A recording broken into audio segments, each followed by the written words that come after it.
बच्चों, हम सभी एग्जाम के पहले मॉक टेस्ट देना फटाफट शुरू कर देते हैं, लेकिन वो मॉक टेस्ट कितने हद तक सही है जो आप दे रहे हो, कितने हद तक आपको वो सही तरीका से एनालाइज कर रहा है और उसको किस तरीके से तुम लेकर जा रहे हो, अपनी गलतियों को कैसे सुधार रहे हो। तो एक बहुत जरूरी चीज होती है जो हमें मॉक टेस्ट के लिए ध्यान में रखना पड़ता है।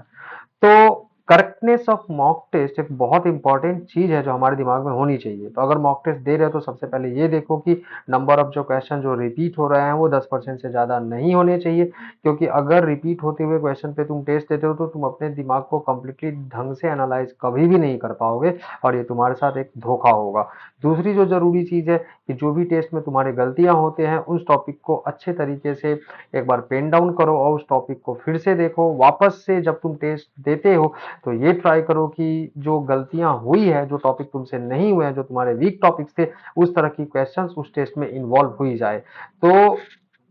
मॉक टेस्ट में तुम्हें फोकस करना है कि तुम्हारे टेस्ट उस तरीके से कस्टमाइज्ड हो ताकि जो तुम्हारे जो मिस्टेक्स हैं, तुम्हारे जो वीक पॉइंट्स हैं वो ज्यादा कवर हो। क्योंकि जो टॉपिक तुम्हें आता है उस पर मॉक टेस्ट दे करके बार बार दे करके कोई लाभ नहीं, वो तो तुम्हें आ ही रहा है, तुम उसको टिक कर रहे हो और एग्जाम में अगर जाते हो तुम्हें नए वाले क्वेश्चन आ जाते हैं तो ये गड़बड़ हो जाता है। तो स्टेप बाय स्टेप हर चीज को फोकस करते हुए चैप्टर वाइज हर टॉपिक से मॉक टेस्ट तुम्हें देनी चाहिए। साथ ही साथ क्या फोकस करना चाहिए कि पहले तुम एक चैप्टर दे रहे हो, दूसरे चैप्टर दे रहे हो, तीसरे चैप्टर दे रहे हो, तो पहले अपने चैप्टर वाइज जो कंटेंट है उसको क्लियर करने का कोशिश करो कि जो जो टॉपिक तुम्हारे वीक है उस टॉपिक के ऊपर ज्यादा फोकस करो। और जो टॉपिक तुम्हें मतलब हल्का लग रहा है, जो इजी है तुम्हारे लिए, उस चीज को क्या करो, साइड करो थोड़ा सा।